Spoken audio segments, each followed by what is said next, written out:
Yo, what is going on YouTube? It's your boy John, aka Speros here. In today's YouTube video, I'm going to be going over the top Season 3 loadouts. There are going to be a lot of different primaries and secondaries discussed in this video. In this video, I'm going to be going over the 5 best loadouts for Season 3, along with the 3 best ghost loadouts that you guys should have, and then a loadout I like to call the anti-cheat, which is one that you guys should be using when you run into hackers. It's actually really effective in counteracting them and, being able to take them out of the game. If you get killed by somebody that's hacking, go to the gulag, come back, definitely take the anti-cheat class and go hunt them down so that way everybody else in the lobby can have a ton of fun. Along the way, we are going to go ahead and add them to the graph on True Gaming Data so that way we can actually compare them directly to each other.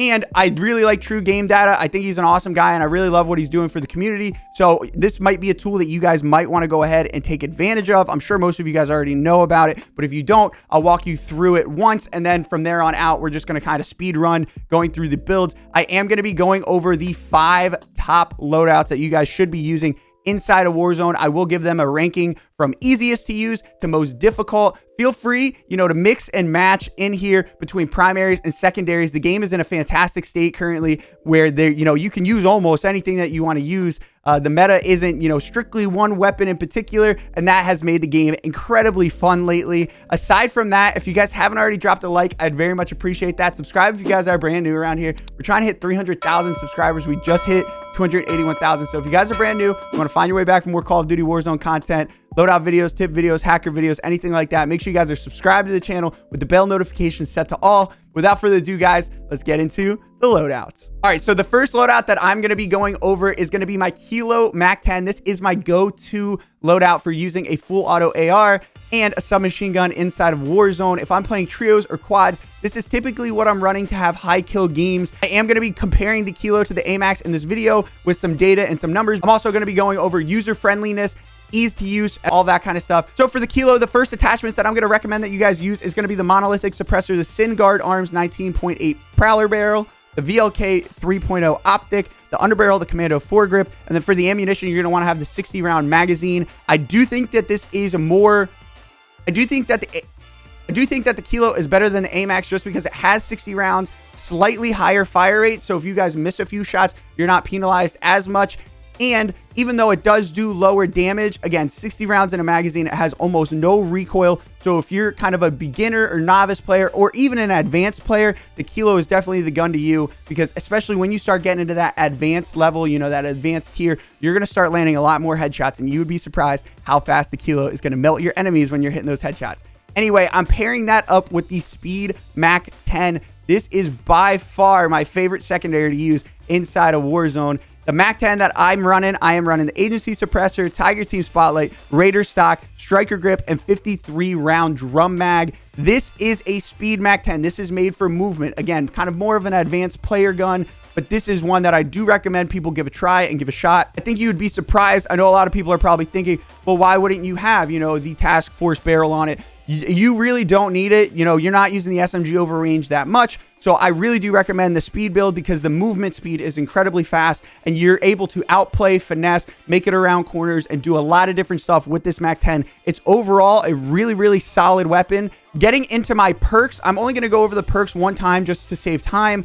This is going to be the same perks I use on every single one of my classes except for my ghost classes and my anti-cheat class, because I pretty much like to have the same perks on every class, so I know what I'm using, I know what I'm getting myself into. And the more that you use the same things over and over, the better you're going to be at the game, because you're going to build, kind of that trust, and you're going to know, oh, I can click triangle and my gun's going to switch this fast, or, I have double time, I can outrun the gas here, so on and so forth. So with that being said, the very first perk I'm going to suggest that you guys use is double time. I know a lot of people say, you should use EOD. In my experience, EOD is very helpful.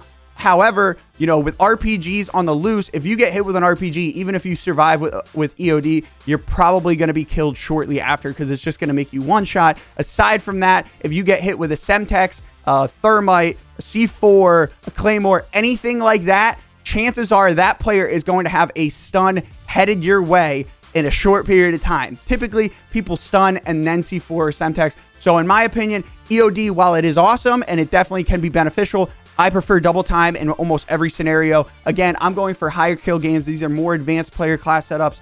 And you know, you're trying to get around the map as fast as possible. For the second perk, obviously, we're going to be running overkill. There are 2 other perks outside of Ghost that I would like to mention that I think are worth mentioning. Restock is definitely a perk that you guys should think about using. I am going to be trying to use more restock and stuns on my second loadout instead of getting Ghost, because I think there's a lot of value in that. Most people aren't spamming UAVs as much. And if you're already close enough, if you're within 50 meters to be on somebody's heartbeat, chances are you know where they are and they know where you are. So it's going to be more beneficial to have a stun. And then going into high alert, this is another one a lot of people don't use. I highly recommend people give it a try at least. It definitely helps out. It basically, if the enemy is aiming at you from the behind or either side, again, they have to be aiming at your character model. It will give you an on-screen indicator similar to the hit markers and letting you know where you should be looking, where you're getting looked at from. But again, they have to be ADS, they have to be aimed down sights, and I believe it's within 100 to 150 meters. Going into the third perk, I really do recommend everybody runs Amped. I know some people are going to be trying to make a case for Battle Hardened and Tracker. I promise you guys, if you guys are going to be an advanced level player and you want to try moving around the map faster, all that kind of stuff, Amped is an absolute necessity. If you go into any of the top wager players or top, you know, people that are on the leaderboard for earnings or anything like that, again, that's not me. I'm slightly above average at the game, but even you know, Amped gets you out of a lot of sticky situations. All right, so getting into the stat breakdown for the Kilo, we're here on truegamedata.com. I'll leave a link in the description to his YouTube channel and to the website. We're going to go ahead and be setting up our ARs for the 30.5 to 54.5 meter engagements, because this is where you're going to be using assault rifles. We're not going to go over the SMGs with this much depth, but we're going to go ahead and do that.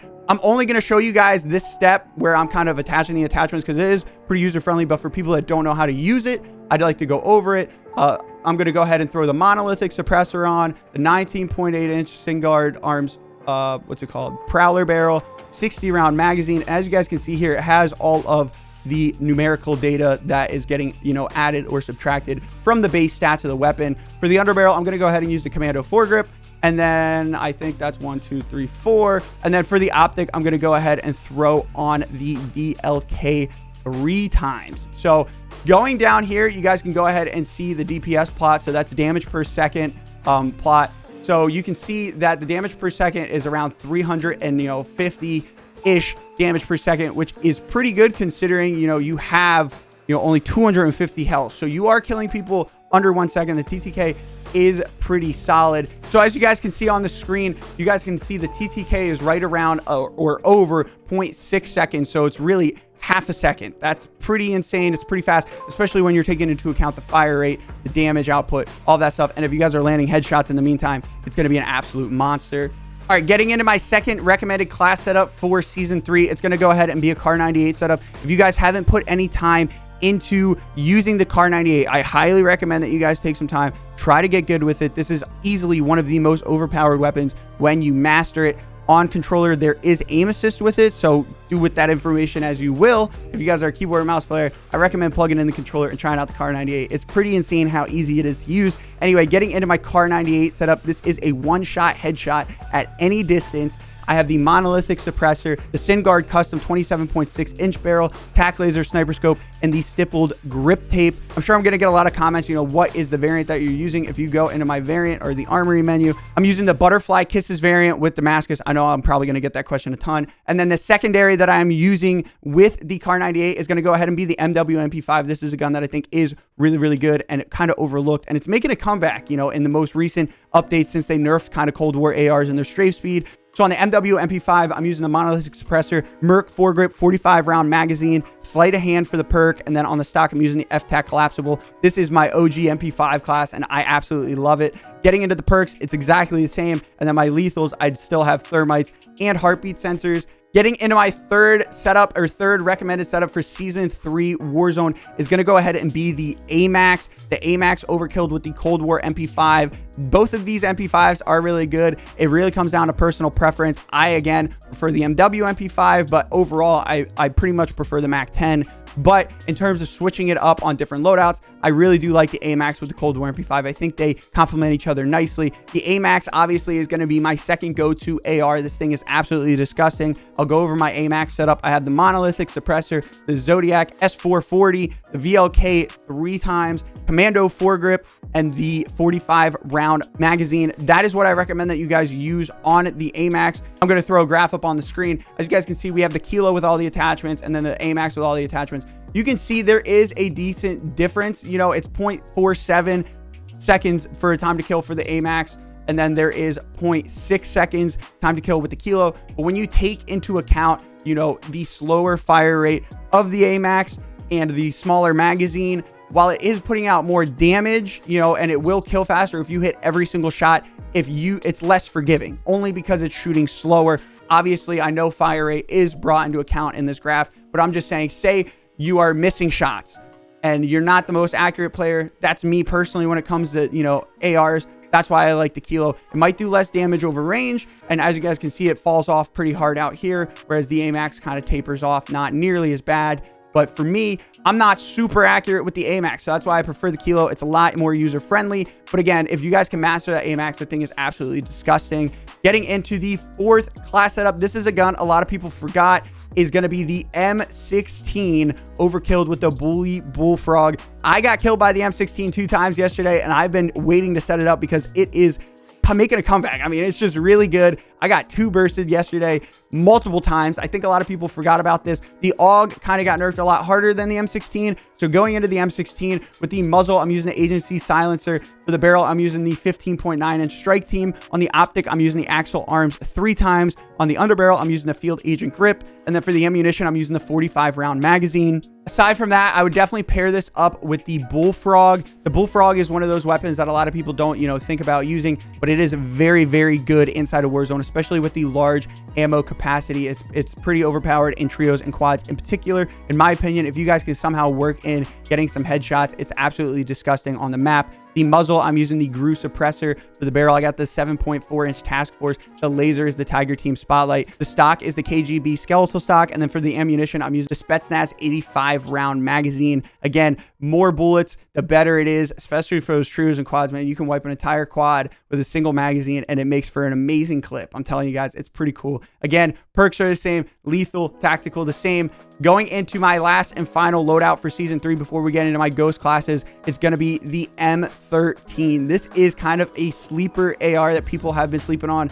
Me in particular, I'm not a huge M13 advocate. I'm not too keen on the weapon, but in the past couple of days, man, I'm telling you, this thing has been putting out some serious damage. It doesn't move. It does decent, you know, damage, and, you know, over range, while it does lack a little bit, it puts so many shots down range that if you're missing or, you know, you don't have that great of accuracy, again, it's a little bit more forgiving compared to the AMAX. You're going to have to put some more shots in on the player, but you're putting them out so fast that I don't even think you'll notice the difference. So getting into my attachments for the M13, I have the monolithic suppressor. For the barrel, I'm using the Tempest Marksman, the tac laser, VLK 3 times optic, and then I'm using the 60 round magazine. Again, I do not have a commando foregrip on this weapon just because I think that there is already little to no recoil on it, so I figured why not speed up the ADS a little bit. So this is what I am using on the M13. Anyway, getting into the graph here, as you guys can see, the M16 does a decent amount of damage and the fall off isn't horrible. The TTK is pretty high, but it's because he hasn't tested all of the attachments yet, so it's hard to say what the true TTK is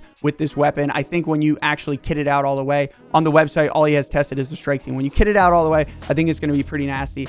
Anyway, as you guys can see, the M13 kitted out the way that we have it kitted out in our loadout is just slightly worse than the Kilo, just by a little bit, just by a couple fractions of a second. But overall, if you guys are going for longer distance kills, you know, the damage drop off being a lot less, and that coupled with the low recoil, this thing could be a serious contender, you know, going against a lot of different weapons. I'm definitely going to be using this one a lot more, especially after seeing this graph. I think this thing is phenomenal. I'm pairing up the M13 with kind of what I think of as the pre-nerf MP7 in a way, and that's going to be the LC10. This thing is absolutely disgusting. It has almost no recoil at all. Again, very easy to use. TTK is decent, damage output is decent, and the range on it is actually pretty insane. I really do think that it is a lot like the pre-nerf MP7 from back in the day. I've been using this a lot with my snipers, but also as, you know, just a close range gun overall with any assault rifle. So for the muzzle, I have the agency suppressor. For the barrel, I'm using the 13.9-inch task force.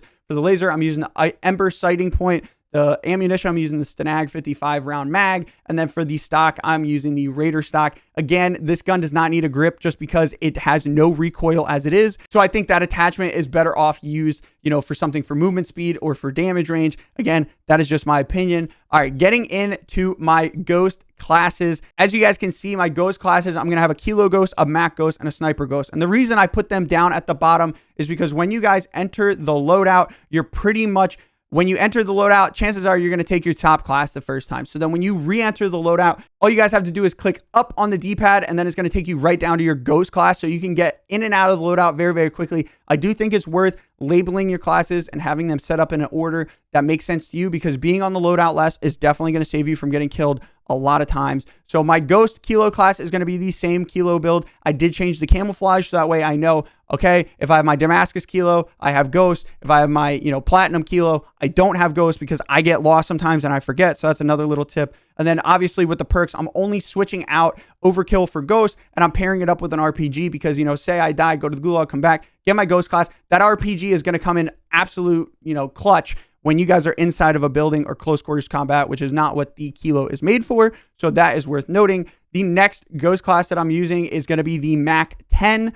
I have the same Mac 10 setup. Again, no camouflage on it for the reason of being able to figure out, you know, do I have ghost or not? For this, I have this paired up with the Strela. The Strela is like a sniper rifle, if you guys did not know that. So here you have your close range engagement covered, and you have your distance engagement covered. So that's why I'm pairing up the Mac 10 with the Strela. Outside of that, my last ghost class is going to be the Sniper Ghost. It's got my Car 98 build from before, and then obviously ghost on it. I did put the Psykoff non-akimboed pistols on here because I think this is going to definitely be the best. What you guys are going to need is a secondary that can perform up close, and the large ammo capacities. It's basically like having a super weak SMG in your back pocket. And then for the last class that I recommend that you guys set up for Season 3 is going to be the anti-cheat class. This is the class that you're going to take out when you guys see a hacker in the lobby, or if you die to somebody that you think's hacking and you want to go back, hunt them down, and have a lot of success taking them out. And that is going to be the anti-cheat class. So as you guys can see here, we have the Riot Shield, the Strela P, Double Time, Restock, and Amped. So Amped is going to allow you to switch your weapons a lot faster. Restock is going to allow you to get your Semtexes and stuns back over time. And then Double Time, you're going to be able to move quick. Let me know in the comment section down below what loadouts you guys are using in Season 3. Is there anything that I missed or anything that should be added to this list? But if you guys are brand new around here and you guys haven't subscribed, I'd very much appreciate that. Without further ado, guys, I hope you guys have a fantastic day. I'll catch y'all later. Peace.